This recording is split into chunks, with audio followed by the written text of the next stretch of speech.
I want to welcome everybody. This is a great crowd. I'm pretty impressed. I'm Melissa Levy. I actually don't live in Richmond. I live in Heinsberg, and I do natural resource-based economic development consulting. The Andrews Community Forest Committee brought me on board to help them plan, design, and facilitate this meeting, and then summarize what comes out of it. And we've designed it to allow people different ways of interacting with the information. You'll see that you've had a chance to walk around and see the maps around the room and talk with folks. There's also going to be an opportunity to learn through a presentation and a question and answer session. And then finally, there'll be an opportunity to connect through small groups. Although I don't know how small they'll be, but we're going to try our best. I know we're all adults here, but I just want to introduce some kind of basic ground rules. We want to allow as many people to speak as is possible, so just hoping people will let others have an opportunity. So when you speak, be brief and to the point. One person at a time. Please refrain from side conversations as much as possible. And I just say, be curious, listen to and respect what people are saying, and ask questions to understand, not to, we don't want to get into arguments or debates, really. We want to just understand what people are saying. So I appreciate you all being here. The agenda is up here, so you can see it. Does anybody have any questions before I turn it over to Nick?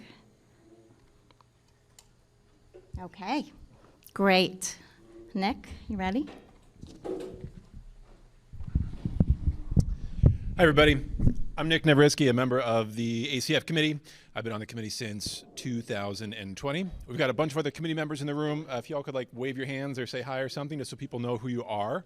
I'm sure they'll all be willing to chat with you and excited to chat with you today, tomorrow, or pretty much any time, maybe unless they're in a hurry, about stuff going on with the forest. We are on a tight schedule, so I'm going to jump right in here.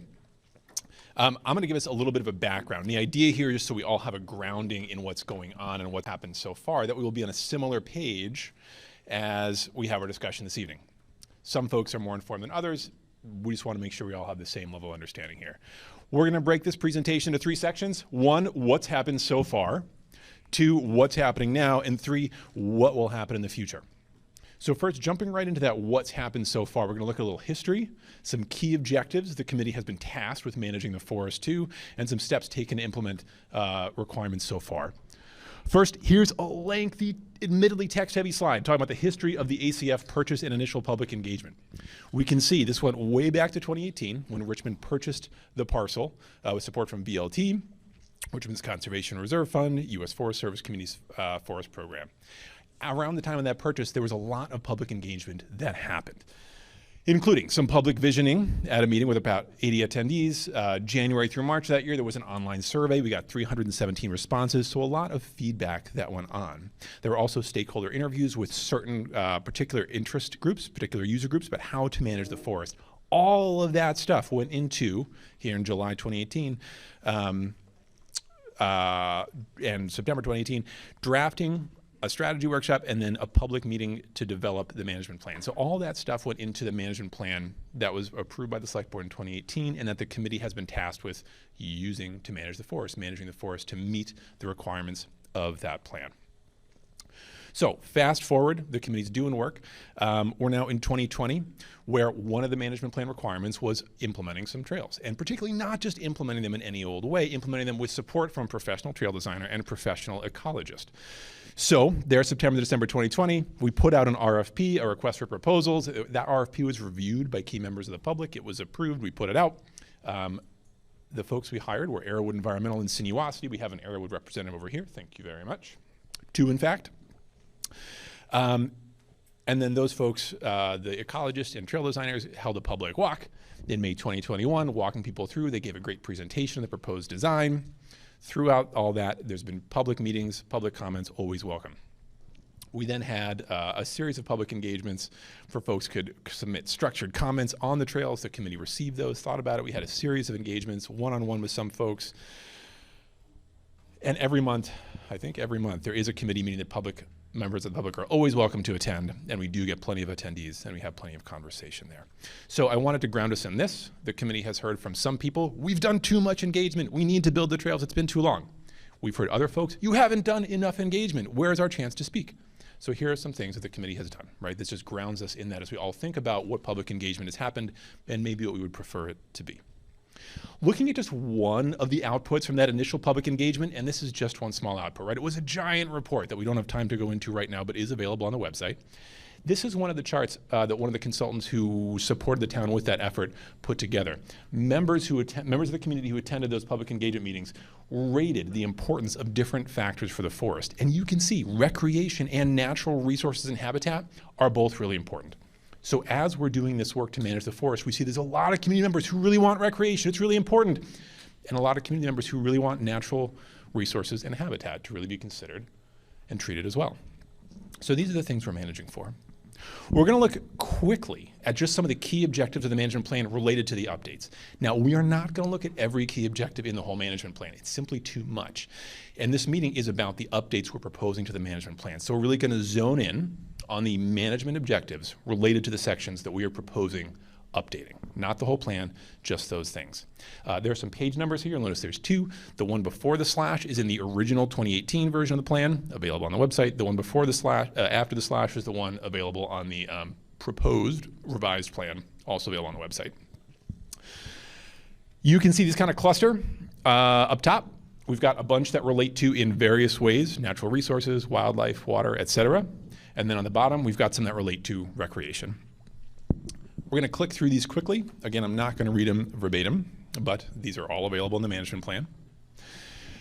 We can see overall we've got a lot of goals to protect different things, right? Protect dry oak forest. We want to maintain and preserve surface and groundwater quality. We want to preserve wildlife corridors. We want to protect significant wetland resources, right? So we want to be careful of all these natural and valuable and valued elements of the forest, vernal pools, wildlife habitat.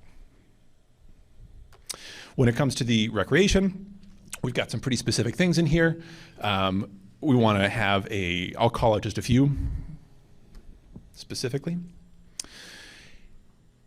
We want to have recreational opportunities for different user types, right? We've got some specifically called out, but it's a multi-use forest. We want to preserve sensitive areas of the forest by being careful about where we run those uses, where we route those trails. We're required to establish connectivity between adjacent parcels, particularly it says elsewhere SIPA Sunshine and VYCC. There's also a connection to Valley View Extension in the west. We are required to establish one long loop from the parking area and many shorter loops. We're also required to protect the forest interior while still inviting and encouraging public visitation. So that's a balance, right? It's saying protect it, but don't keep people out, encourage and invite visitation. We're required to avoid sensitive natural features whenever possible. And there's some specifics here about striving to achieve a 200-foot buffer around sensitive areas, but also acknowledging the 200-foot buffer is aspirational and may not always be possible. So all of these things that we just looked at, right, all these different pages, these 2 or 3 pages that I flipped through, these are the things the committee was handed in the management plan saying, the town has approved this, please make this happen for the forest. And that is what we're trying to do. We're trying to thread a difficult needle with a lot of different factors required. So what have we done so far, right? This is what's happened so far. We've implemented some things in the management plan already. One, we did a parking lot expansion. That was required. There's more parking, which is great. More access is wonderful.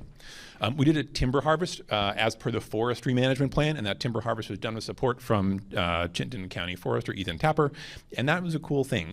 It was ecologically beneficial, helped to create some diversity, which is good for wildlife, helped to improve habitat quality, make the forest more resilient under climate change. Also did some cool stuff with providing wood to members of the community. Local wood, just like local agriculture, cool thing, right? Ongoing invasives control, volunteers at school groups, and some opportunistic removal. The trail design and construction, right? We've done the trail design part of it. We're talking about that today, but we hired our professional experts to advise us on that, and we'd implement a small trail down low near the parking lot, and then ongoing wetland delineation. So that's what's happened so far. Moving into what's happening now, why are we proposing to update the management plan?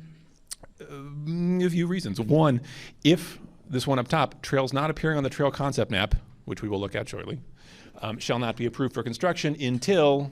there's a full review and revision of the management plan. So if we want to implement any trails that are not exactly as they are on the concept map, which we'll look at in a few minutes, we need to.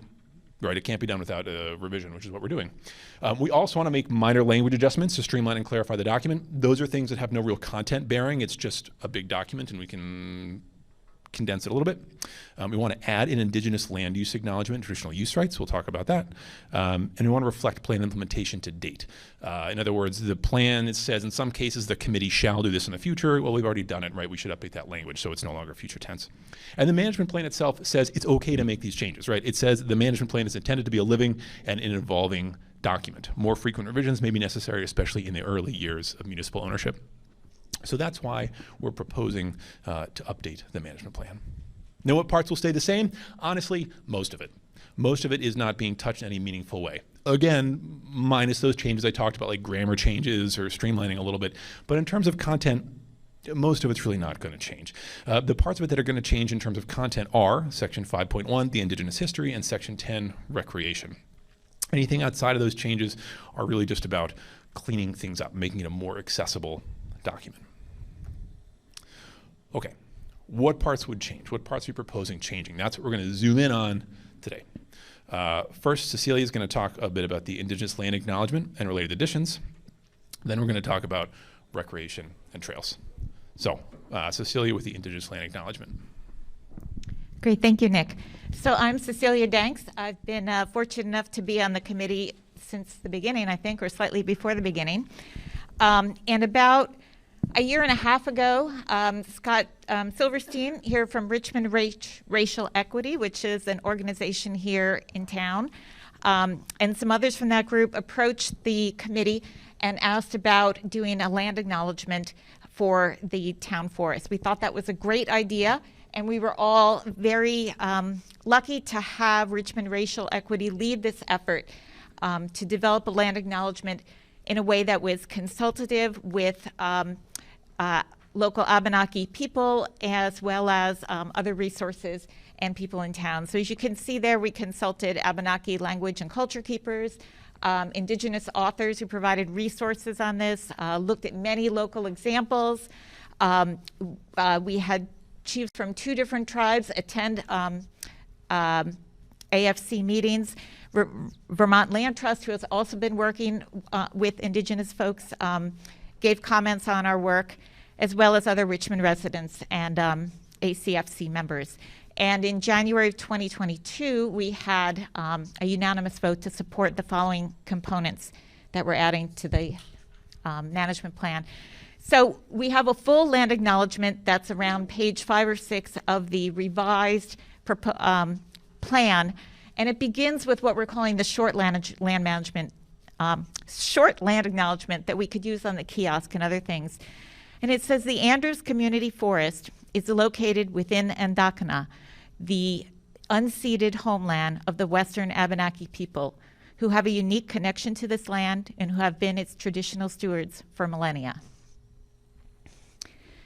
Now, to truly acknowledge Indigenous presence on the landscape, we really have to back that up with actions, or it's meaningless. And so the pieces that we added, we basically had 4 pieces that we assembled together into an appendix, not for it to be added on, but to have all those pieces together so people could see how they were related. So it includes affirmation of Indigenous use rights to hunt and fish and collect products and hold ceremonies on the land in sustainable ways.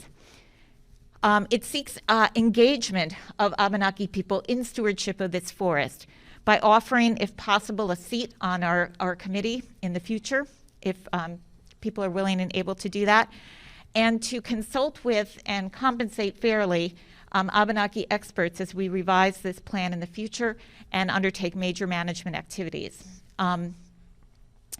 And we also proposed trail names and educational signage that reflected the Abenaki presence on the landscape.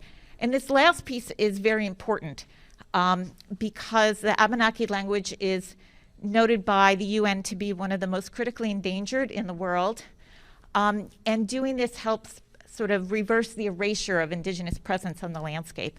And so the sections in the appendix were carefully crafted with experts in Abenaki language and culture keepers to come up with phrasing that was not only using the Abenaki language, but using it in a way that they would have themselves in naming different features and places.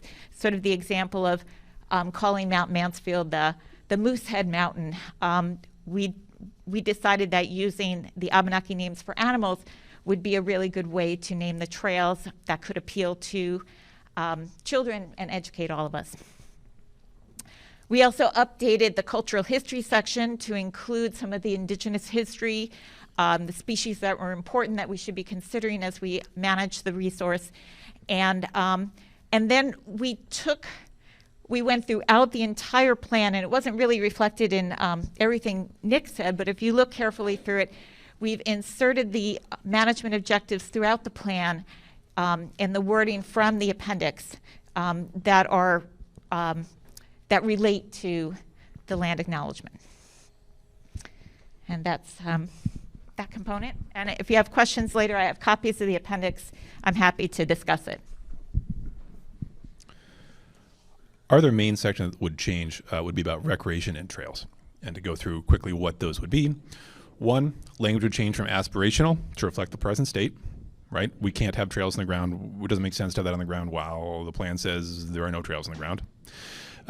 Two, trails to be built matching management plan objectives and as advised by Arrowwood Environmental, Sinuosity, and community member input. And those are just referencing back to some of those management plan requirements we were handed from the Select Board approved management plan in 2018 related to what the trails should do. Three, management of built trails. Core elements of the management plan would not change. For example, multi-use would stay. Prohibition on motor vehicles would stay. Some details of ongoing trail management, like closure during mud season, that's not specified in the management plan, but that is something that's very much on the committee's mind and is something the committee would manage as part of our adaptive management of trails over time, seeing how they're used, seeing what needs to be done based on the use and the conditions that we find. Zooming in a little bit on those trails, we're going to look at the concept map from the 2018 Select Board Approved Management Plan, and then we're going to look at the proposed trail route we have today. So this was in the 2018 management plan, and remember the management plan was the product of all that public engagement we saw in one of those early slides and then voted on and approved by the Select Board. I want to highlight just a few things. We can see the parcel outlined in red. We've got the power line cut right there. This brown thing is the vast trail that goes over here over to VYCC. We can see a bunch of smaller loops below the power line as called for. Also in the management plan, it calls for one large loop. Right here we've got one large loop and then connecting to SIPA Sunshine as required in the management plan, right up top, right there. You can see some sensitive areas marked, right? These are different wetlands or vernal pools. There's a dry oak forest marked there in pink. Now I'll mention this was developed by a great group of volunteers. It was also never ground truthed by yard by ecologists and trail designers. So this is listed as a concept, right? It conveys the idea, but it was never actually ground truth. And in fact, what we found when our professionals went out there are some rooms to improve it ecologically, and also there are some facets of this that actually probably wouldn't physically work due to cliffs and terrain that were not considered when this was put together. So here's our proposal. Orient you again. Here's that vast trail connecting through, right? There's VYCC over here. Here's our parking area. So you can see loops, very similar, below the parking line, very similar. Also very similar, you can see one trail going up here, connecting to SIPA Sunshine. This is a primary wildlife corridor, which you can see marked as that riparian buffer zone, that drainage right there. The biggest difference that I'll point out is you can see in the concept map from the original management plan, there was this trail proposed for the northwest quadrant, which our trail designers and Sinuosity and our environmental consultants, Arrowwood Environmental, once they got out there, they were like, you know, having that up there has a couple downsides. One, it crosses this wildlife corridor up high, and they advised us against that. They said it would be less disruptive to wildlife to cross only down low. They also talked about that vernal pool up here. If you get rid of that, it would move traffic away from the vernal pool. It would also end up condensing travel, right? So all the trails, instead of here affecting basically having trails throughout the forest, here you've got trails mostly just in the northeast quadrant. So that trail effectively swung around In the original proposal, we had a third trail here, but based on significant community input and some thoughts about how close that was to that primary wildlife corridor, the committee decided to drop that. So that red one is out, and the proposal includes only those purple ones. So, what's going to happen next? Outcomes for this evening. We're going to continue our conversation here, right? We know we have some Q&A with some panelists here with some great things to chat about. That's going to start with some questions that are already submitted.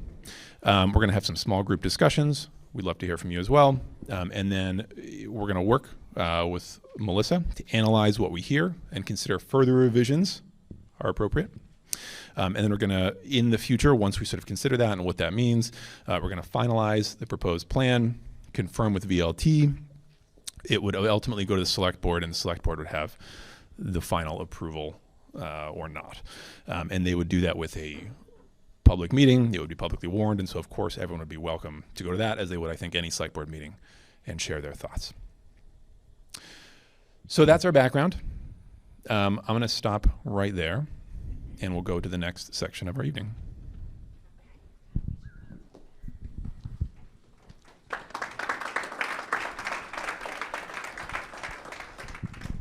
Thanks, Nick.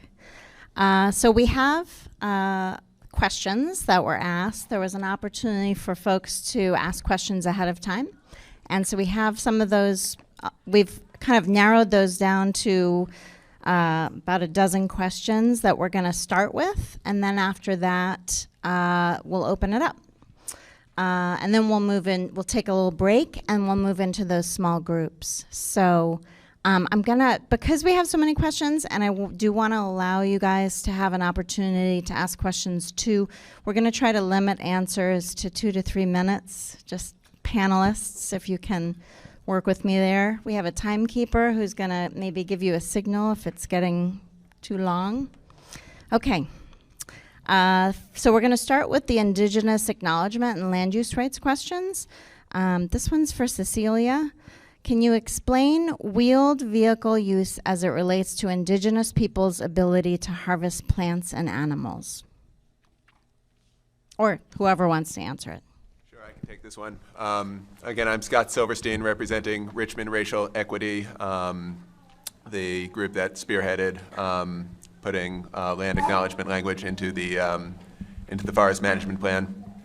And the language we have in there for wheeled use is the Indigenous people have the right to harvest forest products, hunting, gathering, foraging. We ask that the products are harvested in quantities that can be taken out of the forest by hand, and we specifically said not to use wheeled vehicles, copying some language from an agreement at the Audubon Center. And there is an exception to that if because we want to be accessible to all people, and so for those who are mobility limited, if they wish to use a wheeled vehicle, they can get prior permission from the board for that. I think that covers that question. Great. The next one is, the ACF management plan update focuses on the Abenaki heritage. In today's inclusive awareness, are there reasons why we should not instead allow acknowledgement of all Indigenous tribes who had use of Vermont in some point in history? Can we change the verbiage to reflect all Indigenous peoples instead of just Abenaki? Sure. Sure, yeah. Richmond is at a crossroads for everybody, forever. People, wildlife, plants. And we do acknowledge the presence of Indigenous people other than Abenakis, both in the full land acknowledgement and in the Indigenous history section. Richmond Racial Equity sponsored a webinar recently where Judy Dow, who is an Abenaki culture keeper, explained how the current practice of land acknowledgements was derived from an indigenous practice of acknowledging when you were entering the territory of another tribe. And so we think it's appropriate that both the language and the tribe, the focus of the acknowledgement are the Abenaki, who were the traditional stewards in this area. Okay, great. We're going to move into recreation and conservation questions that were submitted. What kinds of adaptive management practices can be used to assess the impact that people using the forest are having on the flora and fauna? Is there a certain threshold that might trigger additional action, and is it possible to limit public access and use once that threshold has been reached?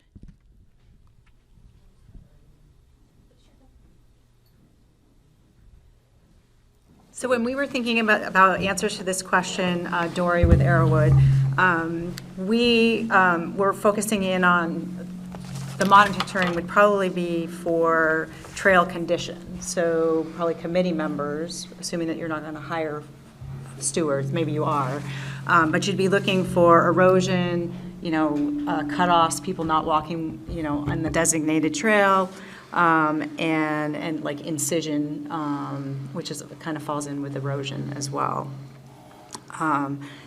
In our mind, this is probably going to be, committee members. In terms of a threshold that might trigger action, I think that's somewhat subjective, I think, in terms of, there's always a scale, but if you're seeing impacts, then best to either address them yourselves or to consult with folks that can advise you. Remedies could include rerouting, seasonal closures, and stabilization measures. Did you have anything? No, I don't think, nothing specific. I'm Aaron Worthley with Arrowwood Environmental also. I think typically you see this type of trail condition monitoring happening by committee members.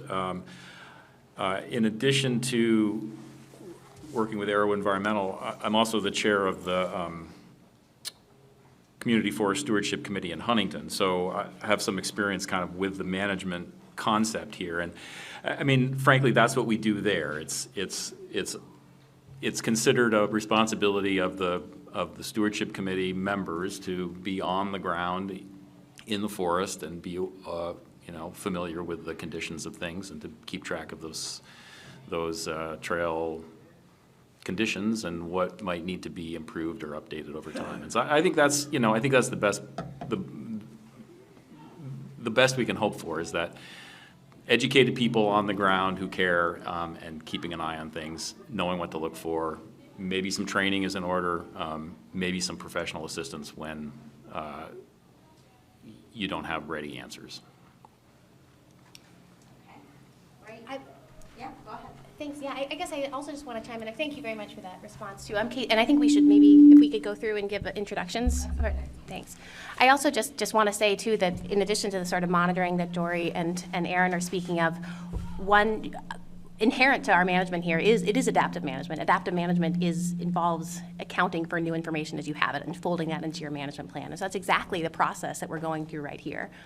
Can we do, as a volunteer committee, can we carry out the type of super rigorous quantitative analysis to track population levels for every animal on the Andrews and every single plant?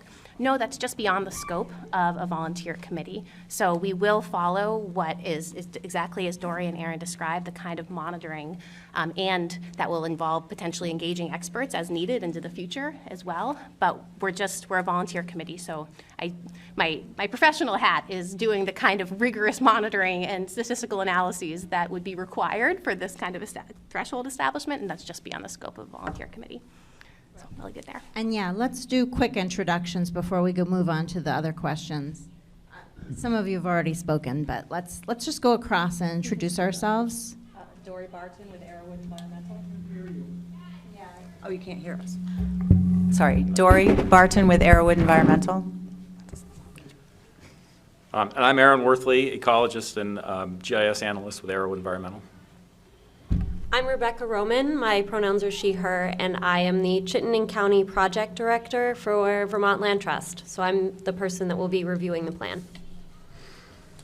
I'm Caitlin Littlefield, pronouns she, her, and I sit on the committee here, and I'm also a scientist with Conservation Science Partners.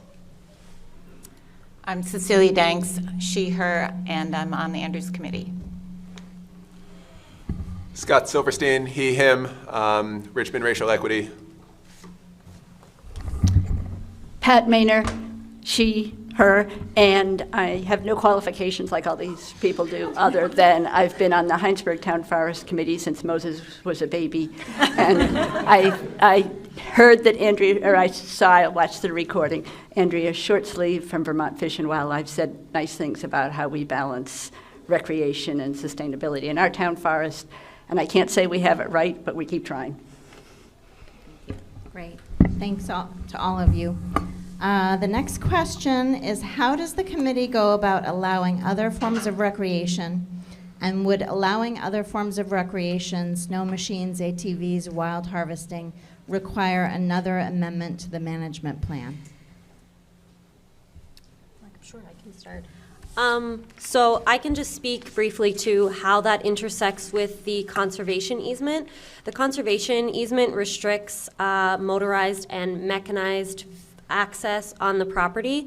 There is a pre-approved access for snowmobiles along the Vast Trail, and that's embedded in the easement language, but it's specific to along the Vast Trail only. If there were to be a proposal for motorized or mechanized access or trail development on the property, that would require my review and approval of that. And I will pass it over to you. Yeah. Thanks, Rebecca. Yeah. Sure, yes, I could, so that's speaking to, thank you for the conservation easement. What's specifically restricted in the management plan, I can read the language here. Motorized vehicles are not allowed on the property except for use by those with physical disabilities, snowmobiles using the Vast Trail, vehicles required for property management, or in the case of emergency. So that is codified in the management plan. So to get to the direct question, which says, would any sort of amendment be required? Yes, an amendment would be required if we were to allow for snow machines or ATVs, but that is not, other than on the Vast Trails, those are currently not allowed. With regards to wild harvesting, the management plan does not specify on that front, and so therefore it's not prohibited. Commercial harvest is restricted to the indigenous uses as well, but that is per Scott's response following sustainable practices laid out in Appendix D. Okay, the next question is about e-bikes. Are they allowed in the forest? If they are not allowed, what can be done to ensure that e-bikes do not travel in the forest, in the community forest? So I can speak to that one as well. Really important question that we've only started to begin to discuss as a committee. I don't want to speak on behalf of the committee in terms of making a statement about what we're doing or will do. That's not established yet. Rebecca can speak to what is in the conservation easement, but one thing that I'll say is that we may well be looking to what other multi-use trail networks do in terms of addressing e-bike use. And so, for example, the Kingdom Trails, they do not allow e-bike use except for those who are protected, those users who have disabilities and protected by law. And so that's a possible route that we might go down, because part of this is really thinking about equity and access as well, and not excluding users from participating. So that's the committee perspective right now, but what's codified in the conservation easement, Rebecca can speak to. Sure. So in the conservation easement, we perceive Class 1 e-bikes, which are e-bikes with pedal assist, to fall under the category of non-motorized, non-mechanized vehicles. And we believe that that can allow for accessible access to properties, and it does not require approval by the easement to incorporate that in your management plan. And from our perspective, it's up to the community or the committee to determine whether or not that is something that they would want to include. Okay, great. What can we do to address the impact of dogs, especially those off-leash, on wildlife in the ACF? So this is public land, a public forest, and dogs are allowed on the Andrews Community Forest, and the language in the management plan says that that is subject to the Town of Richmond Dog Animal Control Ordinance, which indicates that dogs should be on a leash or under voice control. So dogs are expected to be on a leash when on the Andrews. I've seen wonderful dog owners all over the place keeping their dogs on leash. I've seen not so wonderful dog owners not keeping their dogs on leash. We simply cannot police the behavior of everybody, and so we would ask that folks model a good behavior and encourage others to do so. And I think that there's a role for education on this front as well, of perhaps on our trail kiosks, for example, and the sort of panels that the RCC hosted last week, or a couple weeks ago, about some of these impacts. So that's all I have on that front. Great. What unique challenges are, yeah. Yes. I'm sorry, as a follow-up, just a point of clarity. My understanding of the Richmond dog control ordinances does not require a leash. It requires the dog to be under the control of the owner, which is not exactly the same thing. Yeah, most dog ordinances do allow for voice control, I think. I'm not sure if Richmond's does. But That's what she said. I have, well, this is the language from the Oh, management okay. plan. Okay. So we should confirm that that's, Okay. absolutely in alignment, but. Yeah, I think I thought that's what you said. So it just follows the Richmond ordinance that, Okay. that dogs should be either on a leash or under voice control. The management plan does not say either. Okay. Should be on a leash. Yes. Yeah. So we specify in the management plan that dogs should be on a leash. Okay, great. And we are going to hold other questions till after we get through this list. So just please, we do want you to ask questions, but just hold on. Okay. So what unique challenges are presented by the fact that the Andrews Forest property is considered a high priority forest for connectivity and ecological integrity? How did this status inform trail planning, and what are the best practices for recreation design that affects the forest's ecological function as little as possible? You were going to start as the foundation and then. Yeah, I'll just first kick this off to say that the recognizing where this parcel is situated in that larger forest block, and the importance of that connectivity is one of the primary motivations for us engaging in what is a pretty unique process of calling for a trail network design to involve ecologists and trail designers on equal footing from the ground up, rather than trails going in and damages being mitigated after. So the situation, the siting of this parcel, where it exists in the landscape, was a major motivation for engaging folks like Dory and Aaron. Yeah, so a little very brief background on sort of what high priority forest blocks mean and where that comes from. This is a statewide planning initiative that was undertaken by Fish and Wildlife.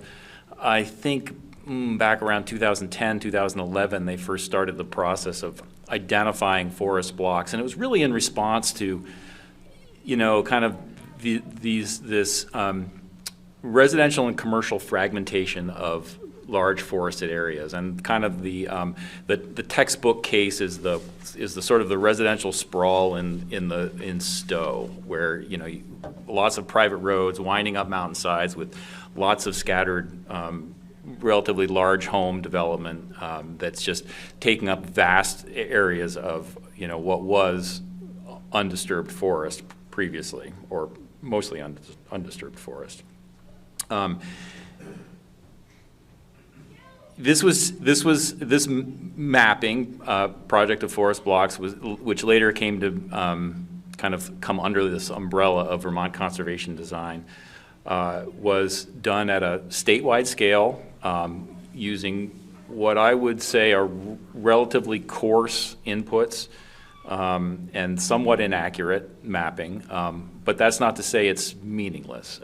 Certainly at the scale for which it was developed, it's a really important tool to help us understand where these important, large areas of intact forest and sort of the connectivity, where it's important to maintain that connectivity between them on our landscape in order to continue to have wide-ranging wildlife across the state.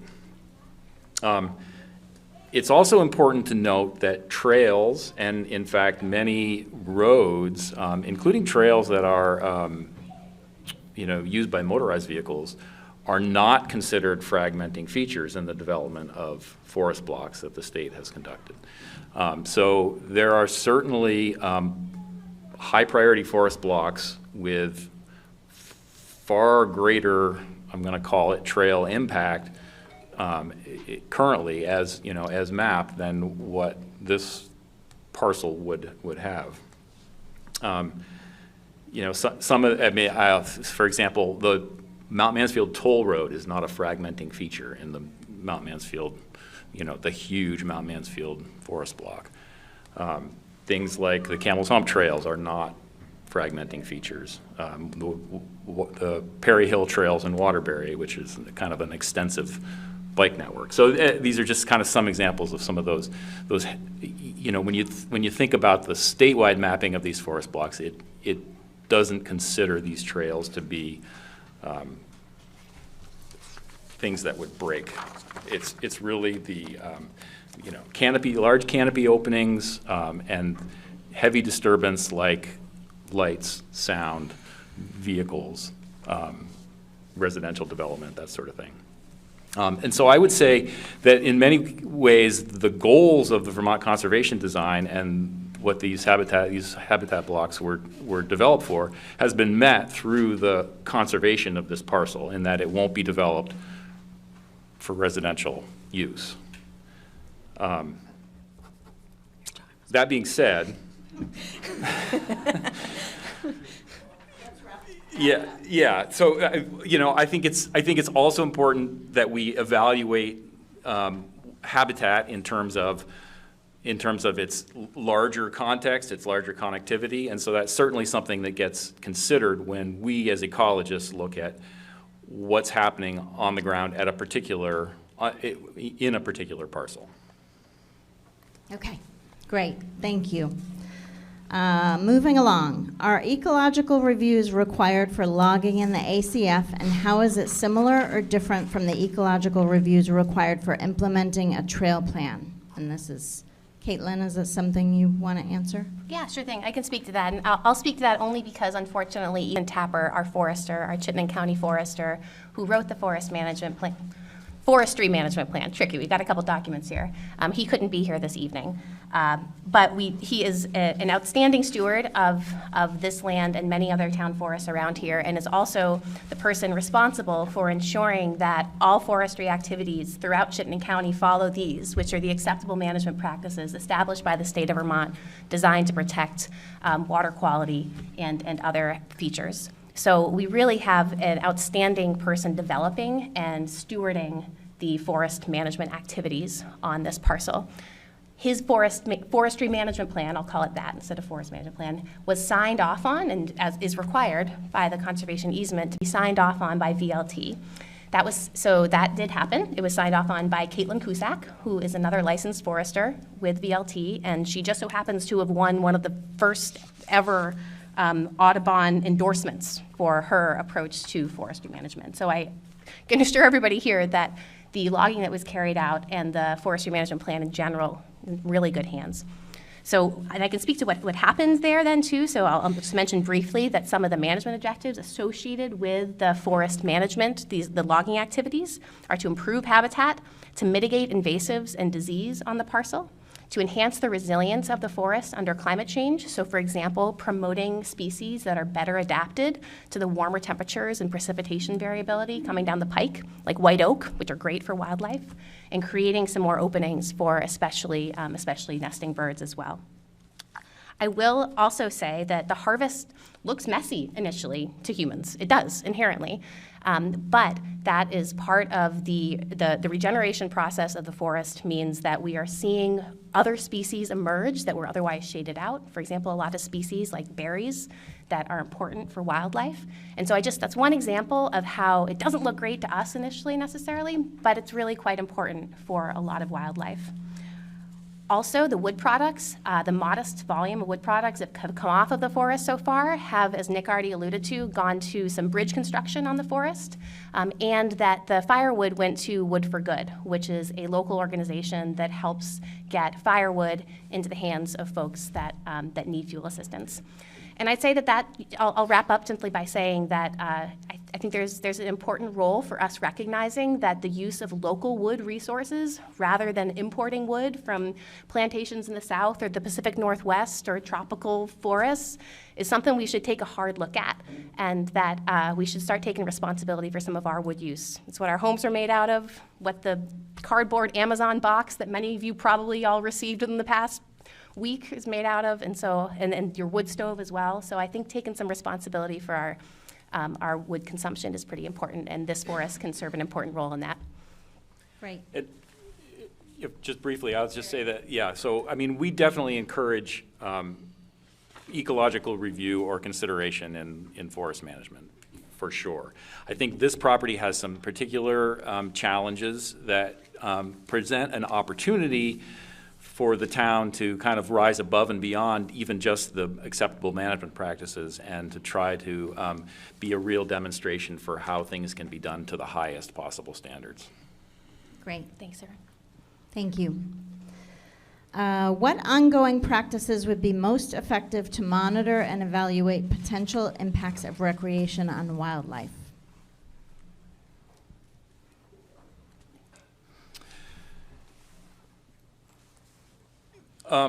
So this is a challenging one. We talked a little bit about monitoring trail use and impact previously. And so when you're talking really specifically about monitoring the impacts of recreation on wildlife, I think you kind of fall back to a little bit of what Caitlin mentioned before, which is the challenge and the cost and the kind of the extensive nature of doing something actually meaningful in that realm. The UVM field naturalist team who studied this property, I don't know, 2019 maybe, somewhere in that range, prepared a kind of a conceptual monitoring methodology with which would be intended to be carried out by volunteers. So that could be community members or other stewardship committee members or another group of volunteers.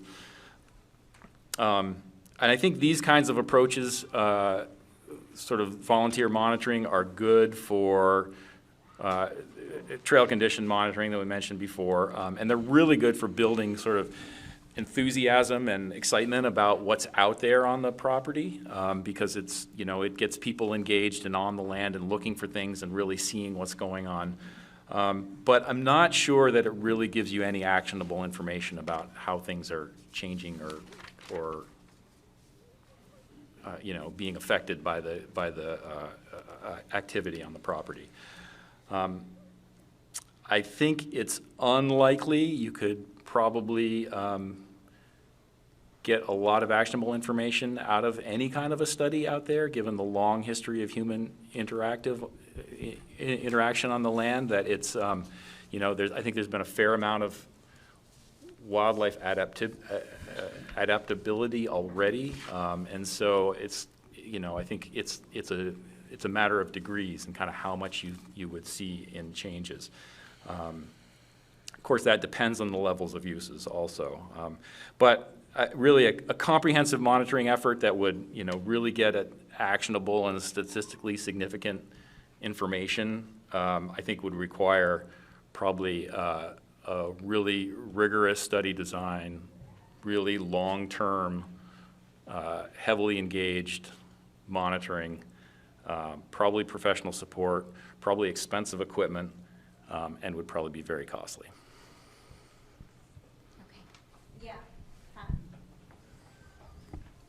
This is one point where I feel I actually have something to add. Heinsberg's been through this kind of process that you're going through, except over a longer period of time. And one of our questions was, what about the effect of our trails on wildlife? And, you know, I think what we learned is exactly what Aaron said, that we, you know, there's thousands of species, from microorganisms to black bear and moose in our forest, and we certainly can't go out and count them or count the plants, but we can try to make sure that we're providing them what they need in terms of habitat, enough diversity of plants so that they can eat, that they have nesting areas, various structure, the forest structure of the forest, the brush and the mid-level branches and the canopy, and clean water, and that we're doing the things that we can to provide all those species what they need. And that was sort of my takeaway, learning from that, and that's what we're trying to do. Thanks, Pat. How do you suggest that current and future science on impacts of outdoor pursuits be shared with the public? What are some best practices in this area? I can jump on that one. So first off, and I say this as a scientist myself, it's not our charge as a committee to be a public science engagement committee. That's not part of our responsibility, but it is our responsibility to be incorporating the best available science into our management decisions. And as a public engaging group like we're doing right now, and along with the Richmond Conservation Commission, look for those opportunities to help make sure that everybody understands what the best available science does say. And so I really do applaud the Richmond Conservation Commission for hosting that panel a few weeks ago, in which there were 4 experts that spoke specifically to some of these trade-offs of balancing recreation and natural resource management.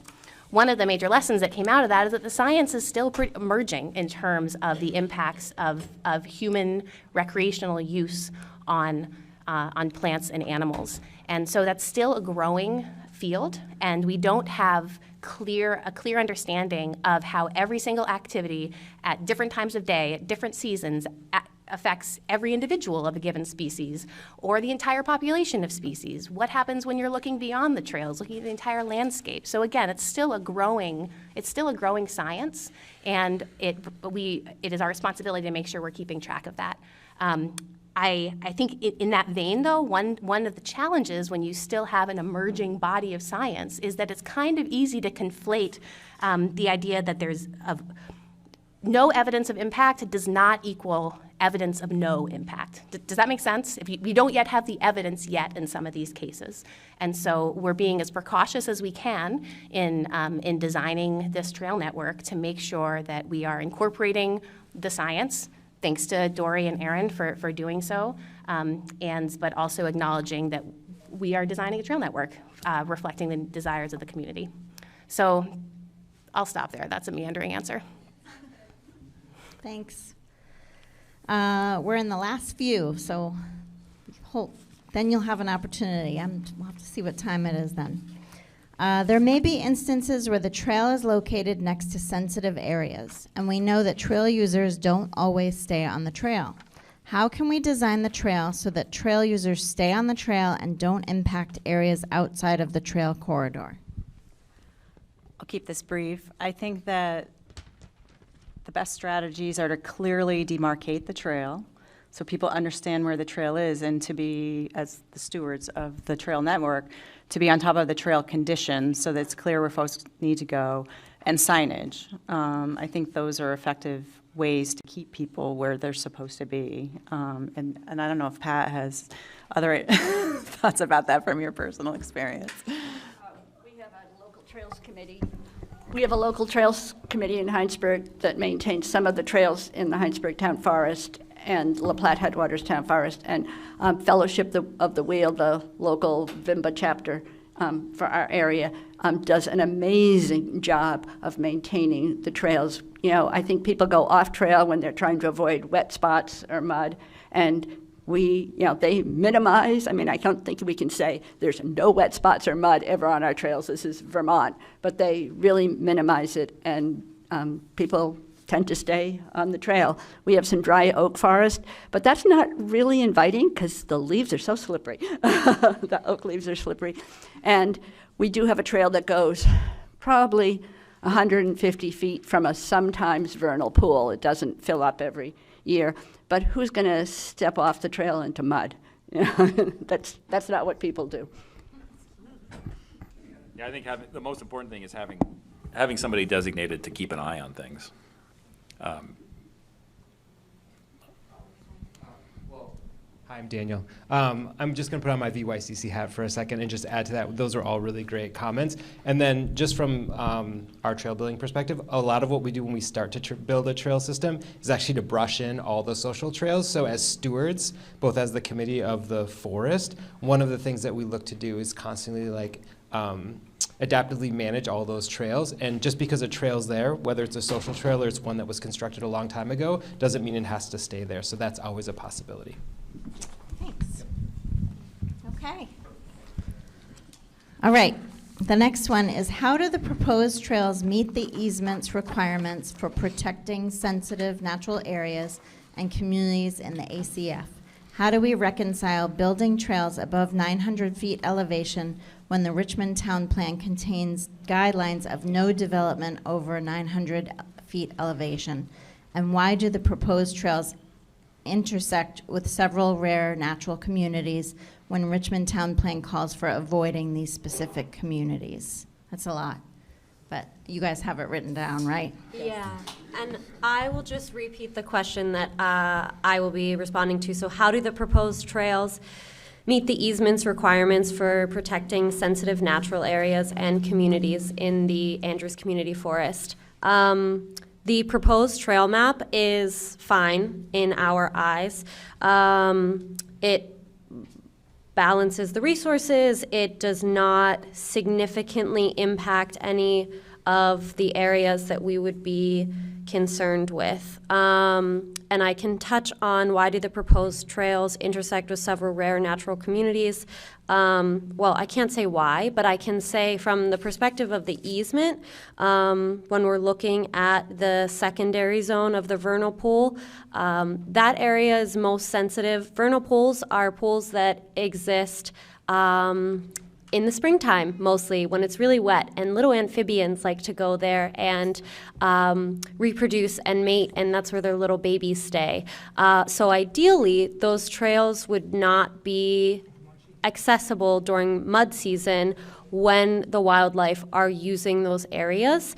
And one trail going through there is not going to have a significant enough impact on those wildlife activities, and so we can approve that. Additionally, it goes near the riparian buffer zone. That area is actually pretty well protected up where that trail goes because it's within the ravine. I was out there in person, field visiting it, and the ravine does a good enough job of that buffer, and it's pretty well vegetated up on that ridgeline and everything as well. And then I will pass it to you for the Richmond stuff. Thank you, Rebecca. Yeah, so just to recap the other questions there regarding what's in the town plan. So how do we reconcile building trails above 900 feet elevation when the town plan contains guidelines of no development over 900 feet? And then we can get to the natural communities again, perhaps. I'll quickly read what is in the town plan regarding that 900 feet. Restrict development on steep slopes, and cliffs and ridgelines over 900 feet in elevation, and prohibit all structural development on slopes greater than 35%. So in a nutshell, what it says is restrict development. What do we mean by development? It doesn't say trail development in there. Do we include trails in development, or are we talking only about the other items that are addressed in the town management or in the town plan, renewable energy generation facilities, transmission infrastructure, et cetera? So what is in the town plan says restrict development and prohibit structural development. We're not talking about any structural development, so we're not in violation there of the town plan. The town plan also calls for trail connectivity and calls for protecting natural communities. So again, I think this really typifies some of the trade-offs that we're trying to manage on this parcel. The fact that we have competing objectives, and I think we've done with the help of Dory and Aaron, and then Brooke and Mariah at Sinuosity, a pretty admirable job at threading those needles. Yeah, the trails don't actually intersect any of the, at least in the original question, any of the specific natural communities that were called out. There are dry oak forests on the property, but those were areas that we specifically looked at and encouraged trails to stay away from. The original trail proposal had one that intersected a dry oak variant community. And we had some lengthy discussions with the trail designers about how that could be accomplished in a sensitive manner, and felt like both we and them felt like that, given the nature of the community and the conditions on the ground there, that was a realistic possibility. Great. Well, that kind of leads into the next one, sort of. What are Arrowwood and Sinuosity's areas of expertise as they relate to creating a trail plan within the context of a conservation easement? And there's some specific concerns around, could Rocky View, Cascade, and Stream View trails above the power lines be consolidated to minimize environmental impact?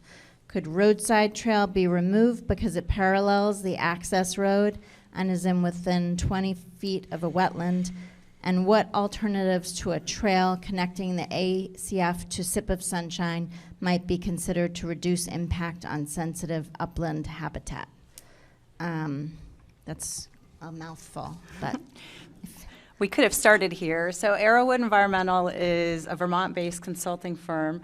There are four of us, and we have been in business for over 20 years. We pretty much work extensively in Vermont.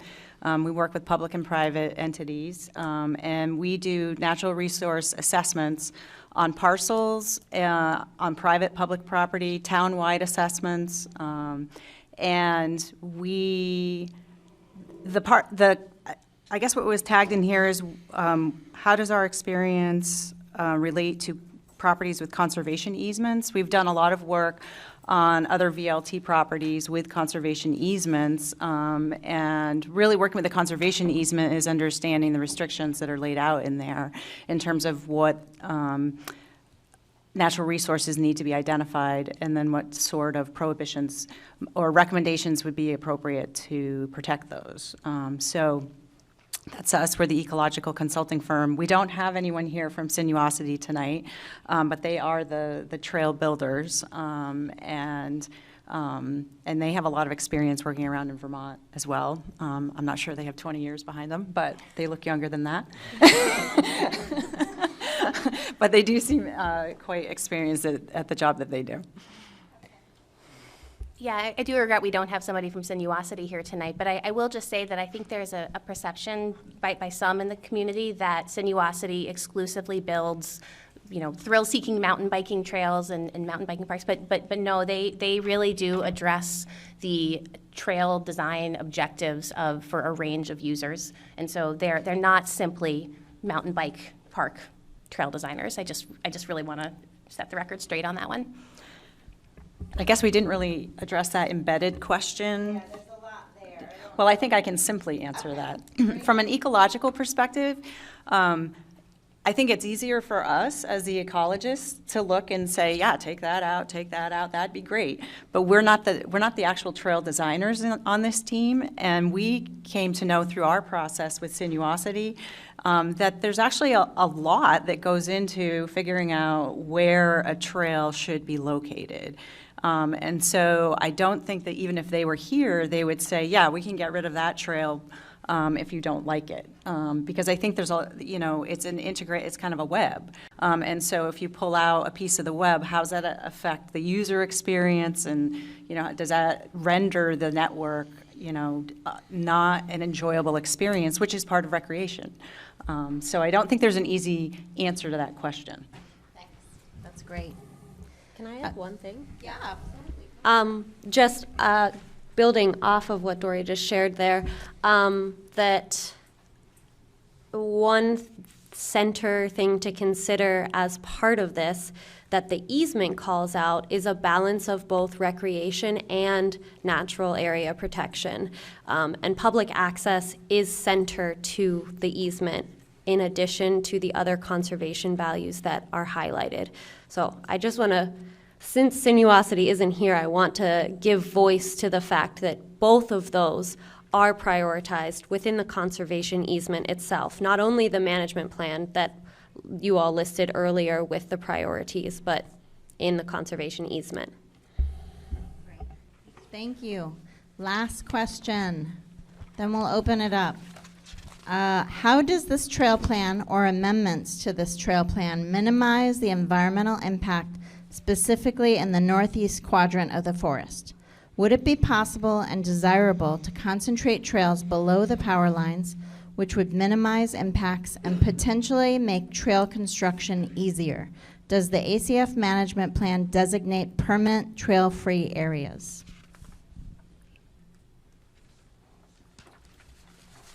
Well, I can just speak briefly to how does the trail plan minimize impact specifically in the northeast quadrant of the forest.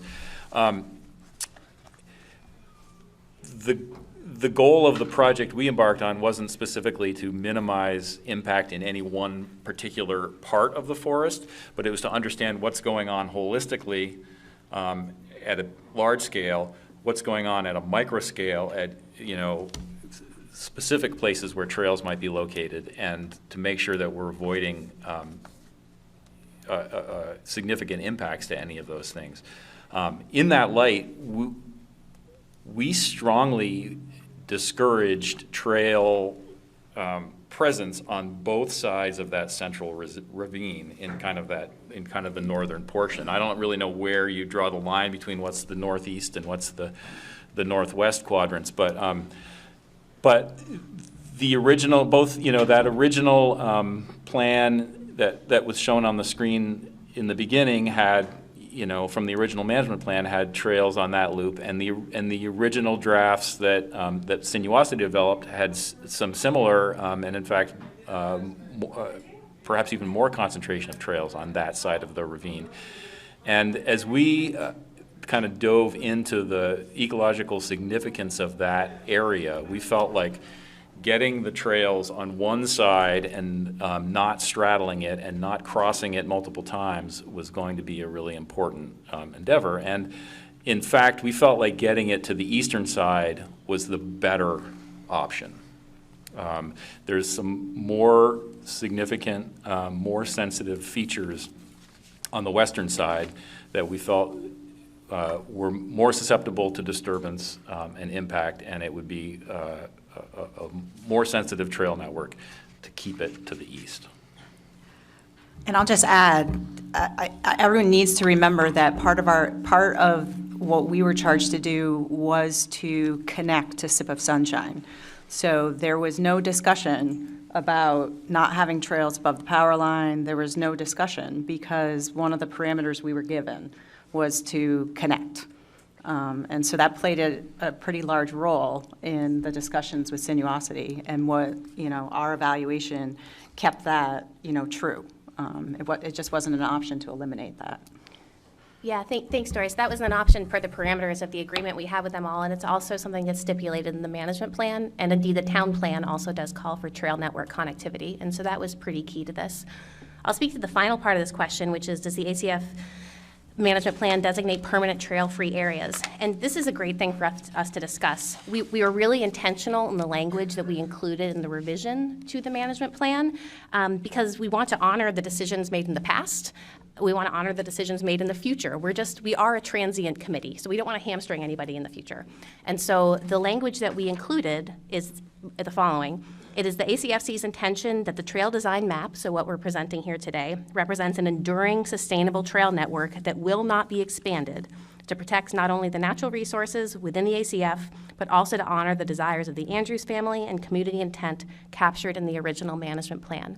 So in that way, we are basically enshrining this idea that this is it. This is what we hope and intend for the trail network to be limited to. I recognize that's not the same as saying this area is off limits. So that's something that we could continue to talk about as a committee, but I do just want to highlight that in our revisions right now, we are effectively saying other areas ought not see any trail development in the future. Great. That's it for the pre-recorded questions. I'm going to open it up. We have about 5 or 10 minutes, and then we're going to move into our small groups. So this is your chance to ask questions. I'm just going to remind us about the ground rules we set at the beginning. To be respectful, ask questions, be curious, And we only have 5 or 10 minutes, so let's try to keep it short. Go ahead. And there's a microphone right there. So if you want to ask a question, come on up. It would be helpful to come to the mic just because it's being recorded. It is being recorded, so. And please say your name. Hello, I'm John Cart. I'm a Richmond resident, avid hiker, user of Richmond trails on an almost daily basis, except in mud season, Willie. I've done a lot of work on in and around Richmond trails. In my day job, I'm a wildlife biologist for the state. I want to just talk on 2 things and come to the question of which additional experts need to be consulted. In general, I'd say, looking at the management plan, the draft management plan, the section titled History of Expert Guidance sought by the Andrews Forest Committee, section 1.5.2, is really short on seeking guidance, except for talking amongst yourselves. There are virtually no independent voices included in that. It was just repeated talking to the consultants, talking to you guys, talking to Sinuosity, talking to VLT, and maybe talking to the town manager, a couple other people. No other wildlife experts, no other ecology experts were brought in. When, Caitlin, you congratulated the Conservation Commission on its meeting or discussion a couple weeks ago, in one meeting, they brought together 4 other experts, outside independent experts, to talk about recreation and trails. You got, in 2 years of working on this, you guys didn't bring in anyone to the table that the public could hear. And so between that piece, and I'd like to add, at the Fish and Wildlife Department, I'm on the committee that's working on updating the Vermont Conservation Design.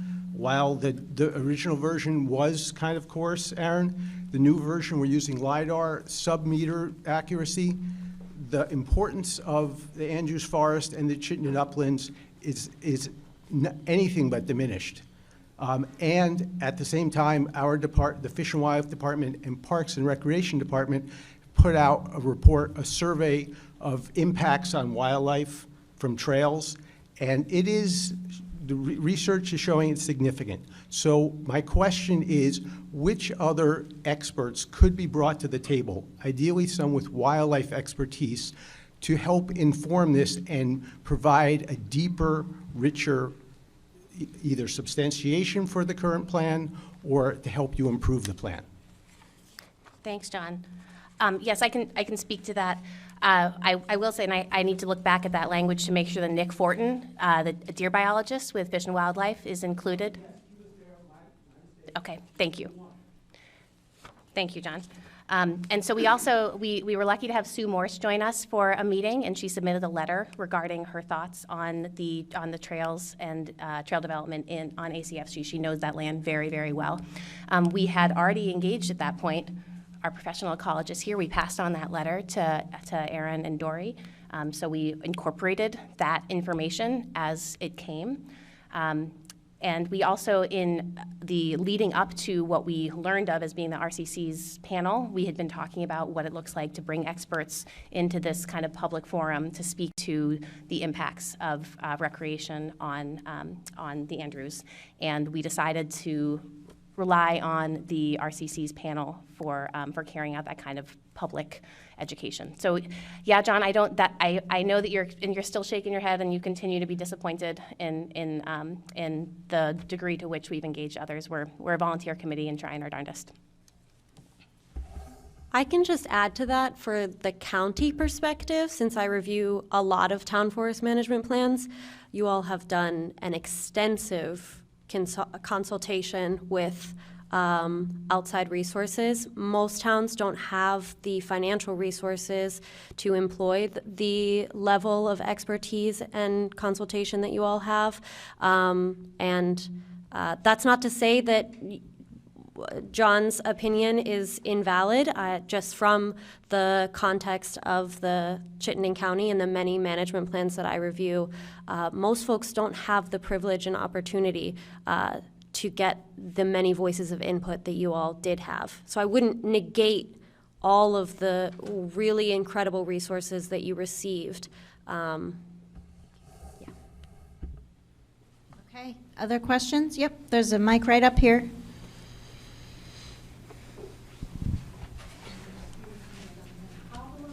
Oh, Maybe we can bring the mic to you.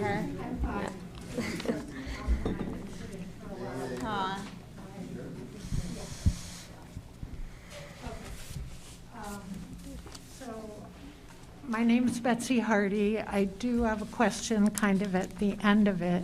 I would support what John said about bringing in others with wildlife expertise, and specifically Sue Morse, who has been mentioned. She did write a letter that I believe was in the Times some months ago, and she followed up with a second letter that was in the most recent one that just came out earlier this week, I believe. So on page 2 of the Times Inc., if you haven't read it yet, I hope you'll read Sue Morse's letter. She did offer, I think in her first letter and again in her second letter, to participate and help, but she didn't get replies from the committee, and she was not invited. So I would hope there'd be another meeting like this sometime, hopefully in the not too distant future, that would include more experts. Hopefully Sue Morse, she's known across the country and even internationally for her wildlife expertise. And yes, she's not a resident of Richmond, but she lives in Jericho, just up the road. So, so I hope her voice will be considered more fully, and that she might get to participate at some point. And I'll say, looking at the map, the trail that kind of goes all the way around a wetland, which I believe is a critical habitat, and I think by other critical habitats as well in the northeast quadrant, is problematic for me. I could envision a way where it could be redesigned a little to move it further east away from that wetland and could still connect to the Sip of Sunshine Trail perhaps. Anyway, so I guess my question is, would the committee consider another meeting that brings in more wildlife experts such as Sue Morse? Thank you.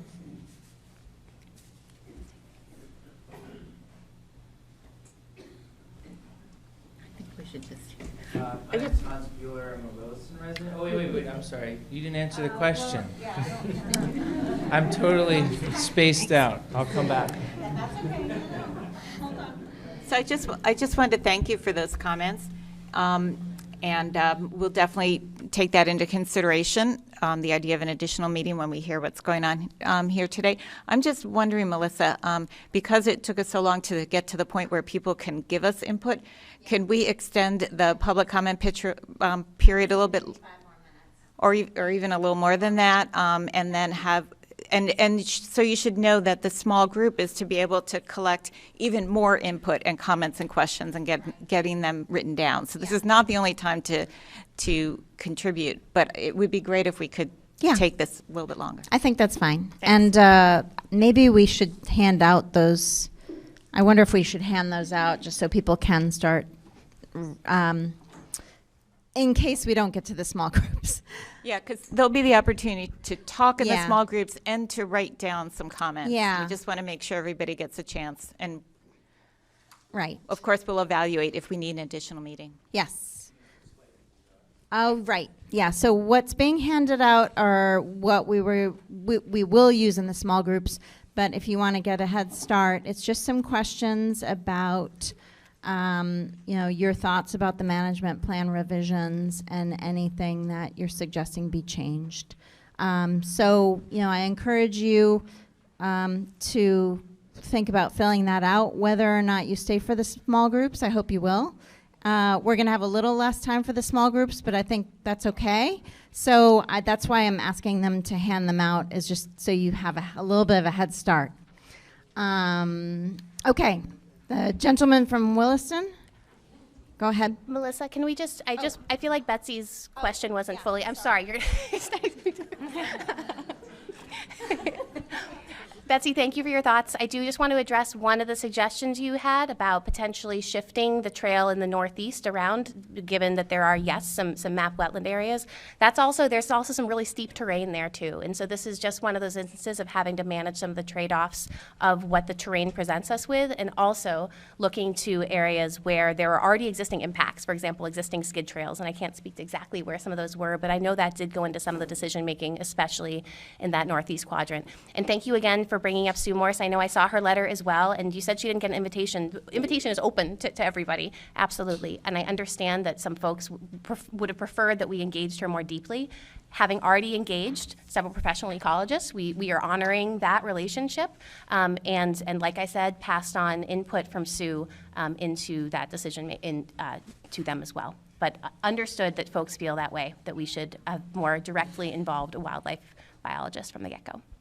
And I'm not sure of which wetland was being pointed out specifically, but there is a small seepage wetland in the northeast quadrant area there, relatively high elevation, that was not fully mapped when we did the original evaluation, which took place primarily over the course of the winter. And we did go back out last year during the growing season specifically to look at the potential populations of rare plants, and also to fine-tune wetland boundaries, and found that wetland was larger than we had previously expected it to be. And that is one of the recommendations that was made, is a relocation of a portion of that trail, at least, to be further away from that wetland that's present there. Great. Okay. You're on. Hans Bueller from Williston, Catamount Community Forest Committee at Williston. So I really appreciate this committee. And I participated in a bunch of the other sessions over the years for the town forest here as well. My question is, first, I really appreciate the cautious nature of approaching the property to not affect it negatively, and for any habitat or ecological reasons. And then I also appreciate the comment about there being both mandates or goals of recreation and conservation. I feel like we've talked the entire night about conservation. Has the recreation part been diminished at all with the change? And I don't know, experts that you've engaged in, is the trail network 50% the length that was originally? Is it still, has that goal still been met? We haven't heard anything about that tonight. And that's a significant change in terms of the original trail network to what we have now. So I don't know if you can speak to that, or again, how many external experts you want to bring in. If Richmond Mountain Trails, who I've volunteered for quite a bit, thinks it's still going to be an awesome recreation experience, I would say wonderful. But what would you say on the recreation side of things? That it will still be an excellent experience, and yes. So I don't think it's diminished at all. We did remove that one trail that was was one step closer to the primary wildlife corridor. But part of the reason why we are maintaining the trail, or putting forth the trail design that was designed by these experts, is to balance and ensure both enjoyment and safety of multiple users. So the answer is no, it's not diminished. Thank you. I just want to add just one thing, because this happens frequently. Conservation is an umbrella for recreation and ecological protections. Conservation is not exclusive to ecological protections, wildlife protections, or natural area protections. It includes access for humans to be able to partake in it. It includes human activities like timber harvesting or sugaring. I just feel that that's a really important distinction to make while we're having this conversation, because it is all inclusive to all of those experiences. And I'm not like saying that you said something incorrectly. I just feel it's an important distinction. I'm Judy Rosofsky. I'm the chair of the Conservation Commission, but I'm not speaking for the Conservation Commission tonight. I'm just here as a private citizen. But because of my experience in town governance, I have 3 quick questions. And one is, I noticed in the management plan, the old one and the new one, I didn't see a reference to the town plan. Is the ACF governed by the town plan? So that was question 1. One of the reasons to acquire that parcel is because at Chittenden County Uplands is a large contiguous intact forest, which is a really important piece of habitat to have, and the ACF can connect it to the river, which is an east-west corridor. And so I wondered, is there an area where wildlife can move from the uplands to the river through the forest unimpeded by trails or human activity? And then the third question was, it's a little radical, but has the committee considered taking all stipulations off of trail location and trying to find the best place to put a trail that would give a good ride and minimize impact on wildlife, particularly with respect to connectivity from the uplands to the river? And just as a comment, one last one, I know some really quick and dirty ways to monitor wildlife if you want to talk to me about that. Thank you. Thank you.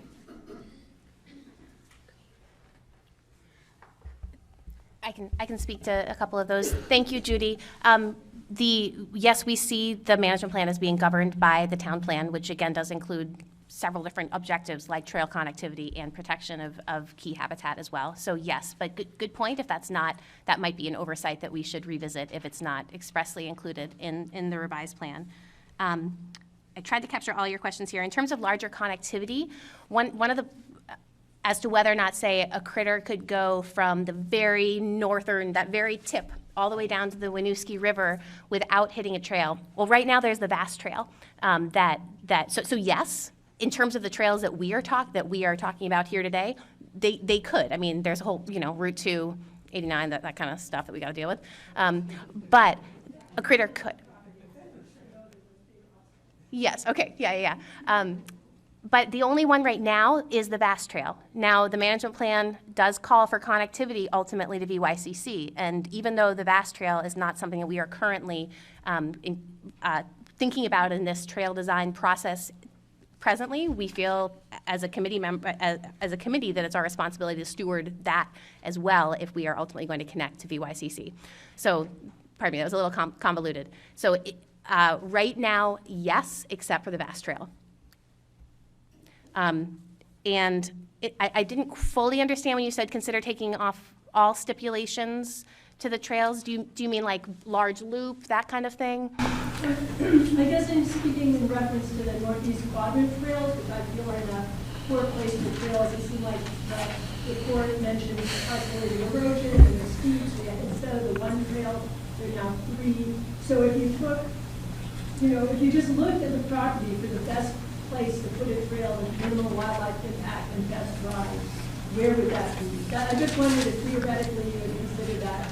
And then Yes. if you found one, if you would consider changing your trail. Sure, thanks. I'll say, right, yeah. Thanks, Jim. Yeah, I was just going to say that as well. Yeah, but it's only 2. And yes, so if you were to, I guess, Judy, beyond just there only being 2 there, we also are, the connection to Sibusanzine is part of the crux of this whole challenge here. And that was one thing that guided the design in a major way, as does having one larger loop, for example. So it's not something that we from the get-go, have been talking about entertaining a trail network that doesn't connect to those areas. It would be a conversation with the committee if we'd open this back up, and to start this 2.5-year-long process all over again. I don't think anybody wants that, and I'm really pretty excited about, given the mandates of the management plan, the ways in which we have thread this needle. Can I quickly? Please, I was going to say. I just wanted to comment, there have been a few questions about inviting wildlife biologists, almost suggesting that you didn't have some with you, but you do. And I think that what you'll find is if you invite others and you give them the same parameters that we were given, which is the connection to Sip of Sunshine and the loop, you're going to get the same interaction that we had in our process with Sinuosity, which is, yes, if there are people up there, there will be impact to wildlife. That is going to happen, and we didn't, as the wildlife biologists on this team, suggest that there wouldn't be. But if you give folks the same parameters that we worked with, you're going to end up with a very similar product.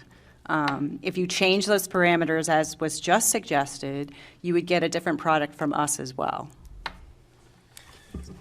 Yeah, I think that kind of goes back to the question about, what was given up in the trail network. And I think, we've said this in presentations on the results of this project before, but this was a frustrating interaction between ecologists and trail designers. And the trail designers definitely didn't get what they wanted, from an ideal only trail perspective. And I think, similarly, if the objective was strictly,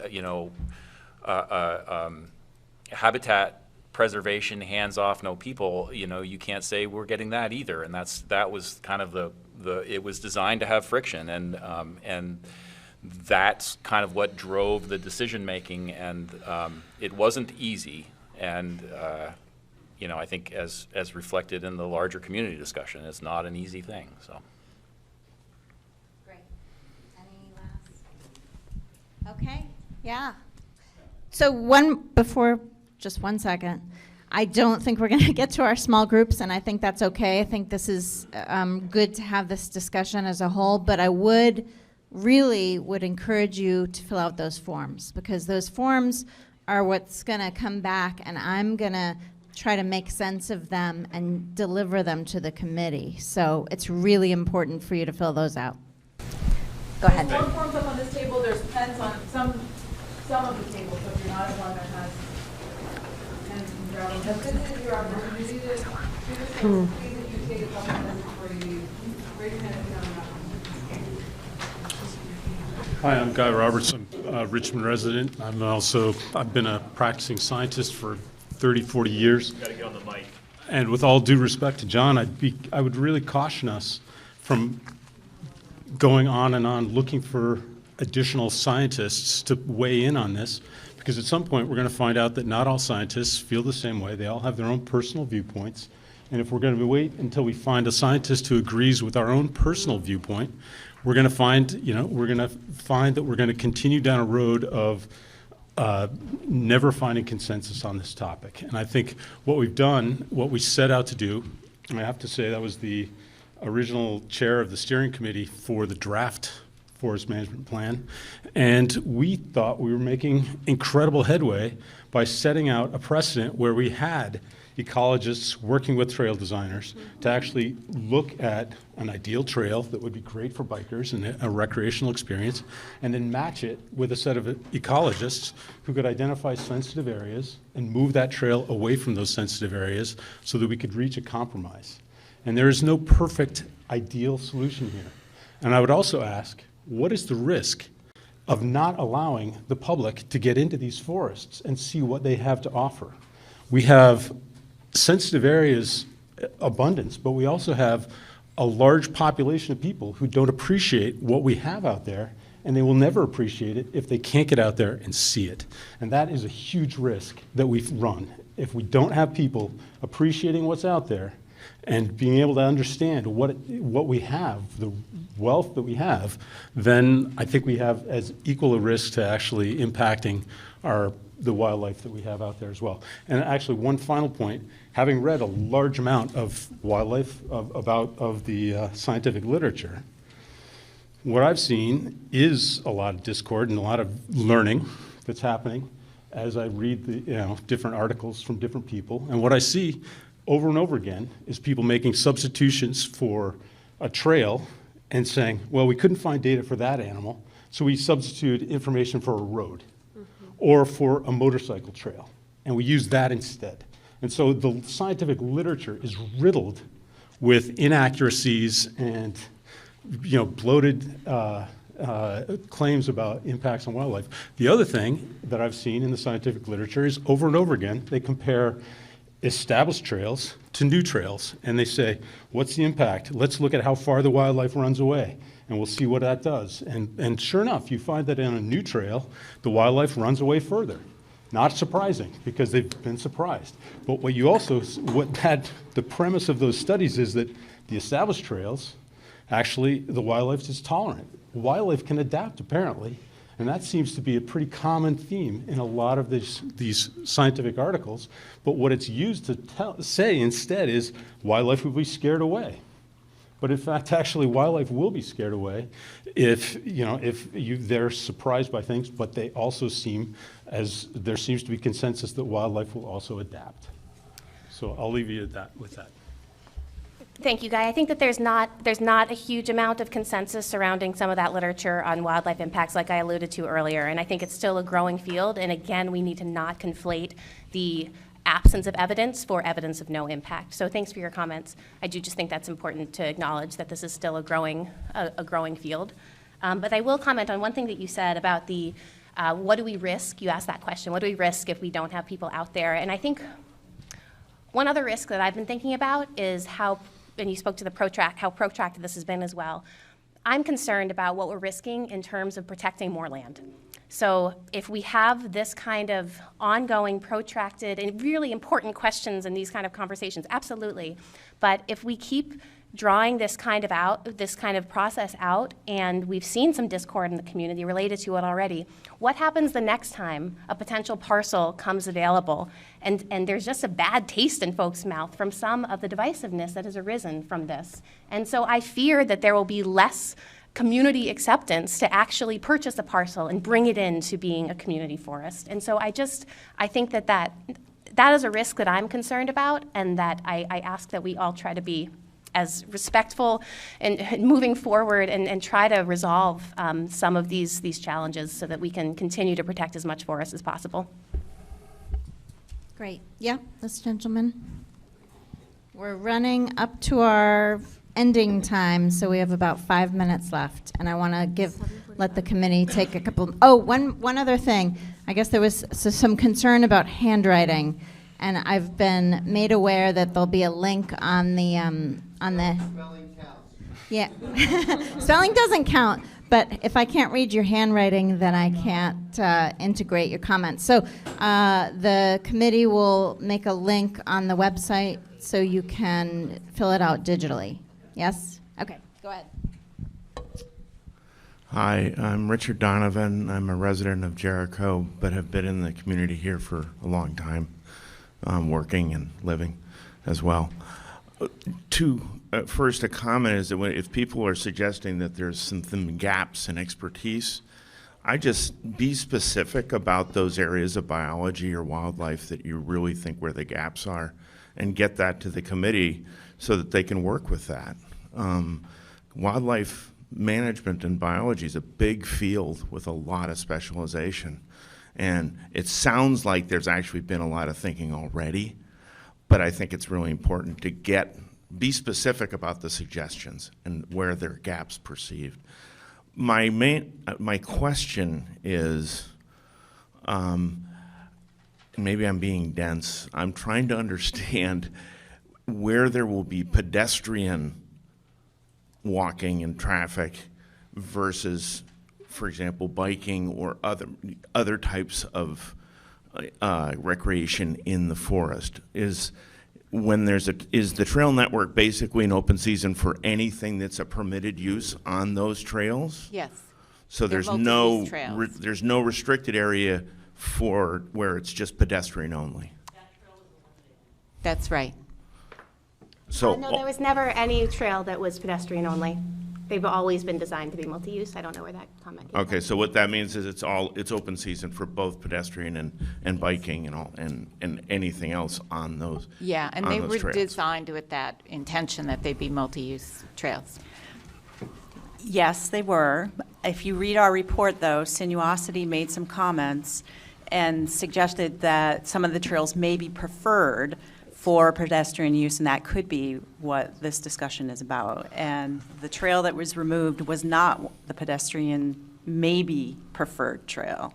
That one was retained. But at this point in time, because there aren't 3 trails, then I think the multi-use is really what's going to carry the day. But I do think if you were reading the report, that you would have seen some reference to, pedestrians are probably going to like this trail better. Yes, thank you. Yeah, so my concern is that's the kind of monitoring that I would think would be important, is to see, wait a minute, because I've been on the Heinsberg trails, the Huntington trails, et cetera, and the dynamics between biking and pedestrian can be challenging sometimes. And if you're not monitoring, I think that may actually be on a day-to-day basis the more important kind of monitoring that needs to happen over time.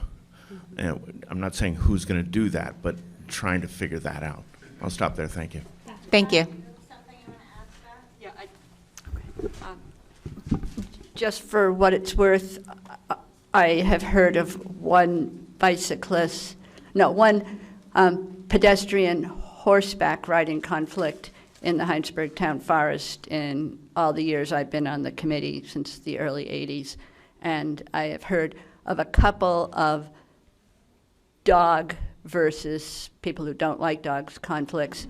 I have not heard of a single mountain bike pedestrian conflict, and that frankly shocks me, but that's a fact.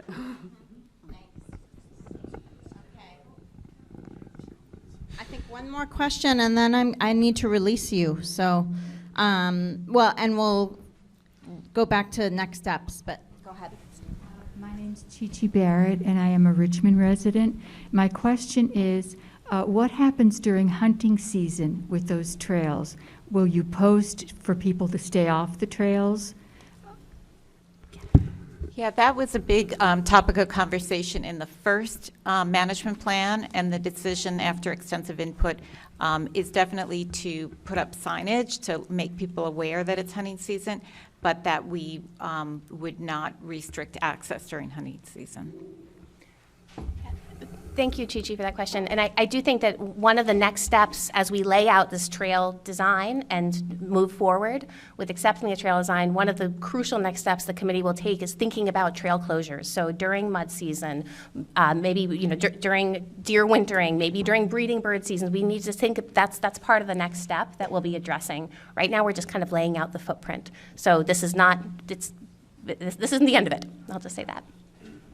Great. I think that's it, because we do need to vacate this space at some point, but I really want to thank you all for being respectful and being productive and for the productive conversations we've had tonight. The next steps, as I understand them, are that we're going to collect all of these thoughts from you. There'll be a link for you to put your thoughts digitally. And my job is to kind of make sense of all of that and provide some recommendations to the committee about any revisions to the plan before they go to the select board. Is that correct? Yeah, I just wanted to add for the people online, I'm sorry we couldn't do an interactive Zoom call, but it didn't work with having it transmit on TV. At any rate, we really encourage people to continue to give us feedback at the link on the website. And we have to be out of this area by 8 o'clock for the custodian's sake, but we have a few minutes if you'd like to talk to any of the members as we break things down. Thank you very much. And thanks so much to the, go ahead.